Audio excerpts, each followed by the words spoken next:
News Talk on Samar News, your go-to podcast for the latest headlines and in-depth discussions. Join us as we unravel the stories that matter most, bringing you insightful commentary and expert analysis. Tune in for thought-provoking conversations that spark dialogue and inspire action. Stay connected with the news that shapes our world, only on News Talk on Samar News. Okay, let's unpack this. Imagine a real high-stakes political drama. You've got an impeachment complaint, right, against a top official. And then suddenly, it's just halted by the highest court in the land. That's exactly what happened recently, and it's a deep dive into that fascinating place where law meets politics. So today, we're really zeroing in on the Supreme Court's unanimous decision, the one that annulled the articles of impeachment against Vice President Sara Duterte. And just quickly, when we say articles of impeachment, those are basically the formal charges, from the House, the ones that would then go to the Senate for a trial. Exactly. And what's really fascinating here isn't just that it was stopped, it's the why. It's the specific legal thinking, the principles the Supreme Court actually invoked. So this deep dive, our mission really is to explore those constitutional safeguards that kicked in and, what this ruling really means for due process, for the rule of law, especially in these kinds of really high-profile cases. Right. And you've given us a stack of important sources, official statements, news reports. So we're going to try and extract the most important bits of knowledge here, help you understand what happened and why it matters, without getting too bogged down in every single legal detail. Okay, so let's dive right in. The big news. On July 25th, 2025, the Supreme Court came out and said the articles of impeachment against Vice President Sara Duterte were unconstitutional. And this wasn't rumor. This was the official announcement from the court spokesperson, Atati Camille Ting. Yes, and the immediate effect, the really clear consequence of that ruling, it means the Senate just cannot acquire jurisdiction. They can't hold the trial based on those articles.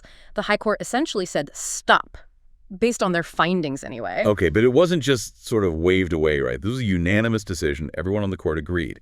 And they based it on two pretty crucial constitutional grounds. So what were those? What principles did they lean on? Well, the first one is something often called the one-year rule. It's right there in Article XB, Section 3, Paragraph 5 of the Constitution. And basically, it bars filing more than one impeachment proceeding against the same official within a one-year period. Okay, one per year. Seems simple enough. How did it apply here? Well, the Supreme Court found a clear violation because the articles of impeachment that actually got sent to the Senate, they were based on the fourth complaint filed against Vice President Duterte within that time frame. The court said, look, even if the first three complaints weren't fully acted on by the House, they were still filed. They existed.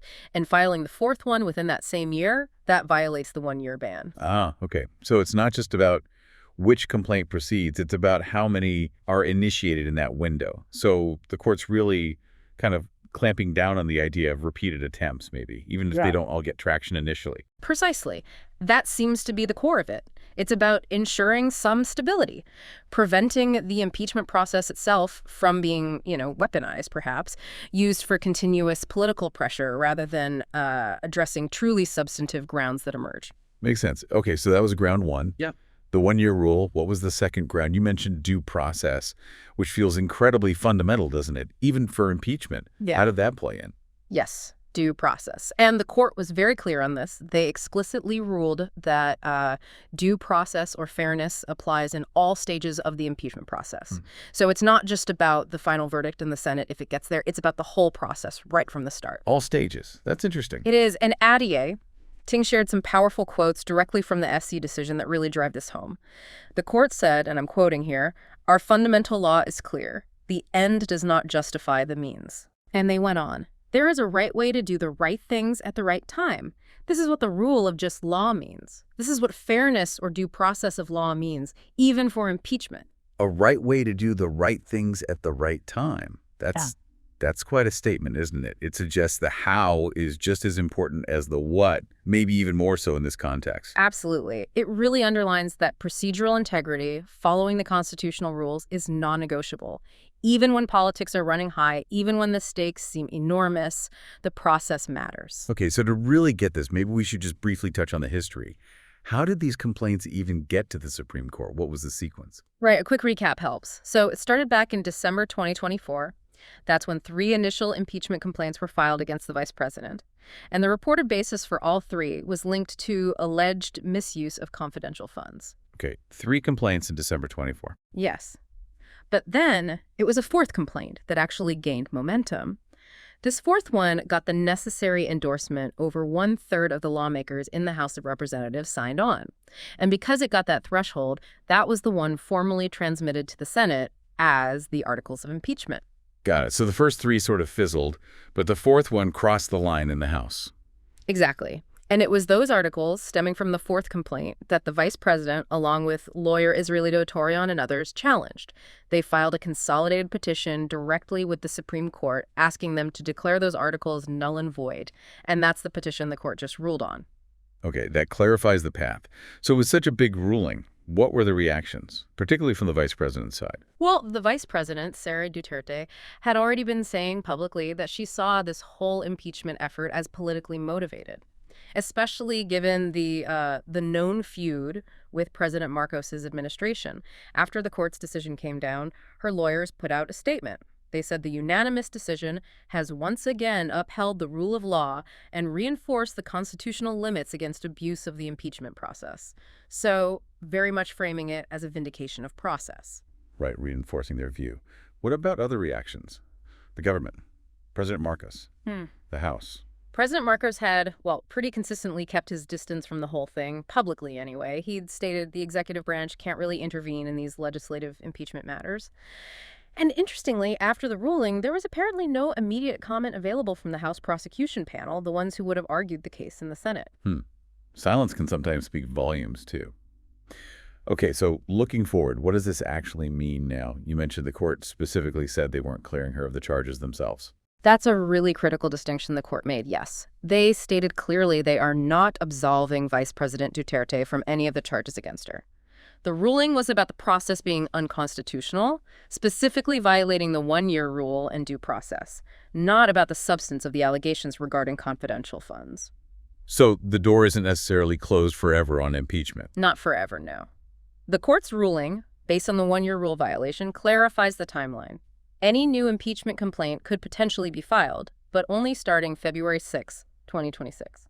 That's when the 1-year ban, triggered by the initial filings back in late 2024, early 2025, would expire. February 2026. Okay. And the vice president's lawyers have indicated they're aware of this possibility. Their statement also said, "We remain prepared to address the allegations at the proper time and before the appropriate forum." So they're signaling readiness for future challenges if they come through the proper channels. Okay, so wrapping this up then. For you, our listener, what's the main takeaway here? We've gone from this big headline impeachment, annulled, to digging into these fundamental constitutional reasons behind it, that critical 1-year rule, and the basic right to due process. I think this case is just a really powerful example of the judicial branch working as a check on legislative power. Separation of powers in action. It's ensuring that even when things get politically heated, really charged, those constitutional safeguards are there. They're meant to prevent potential abuse of powerful processes like impeachment. It really underlines that the how you do something in law, the procedure, is just as vital as what the actual substance of the claim or charge. Yeah, it definitely brings home that quote you mentioned from the decision. There is a right way to do the right things at the right time. And that's a principle that stretches way beyond impeachment, doesn't it? It applies to almost any system that's supposed to be fair and just. So as you reflect on this deep dive, maybe consider this question. How do these kinds of constitutional checks and balances, these rules about process, shape not just the big political fights we see, but also how do they shape our own understanding, our gut feeling maybe, about what makes any system just or fair, especially when powerful people are involved? Something to think about. News Talk on Samar News, your go-to podcast for the latest headlines and in-depth discussions. Join us as we unravel the stories that matter most, bringing you insightful commentary and expert analysis. Tune in for thought-provoking conversations that spark dialogue and inspire action. Stay connected with the news that shapes our world, only on News Talk on Samar News.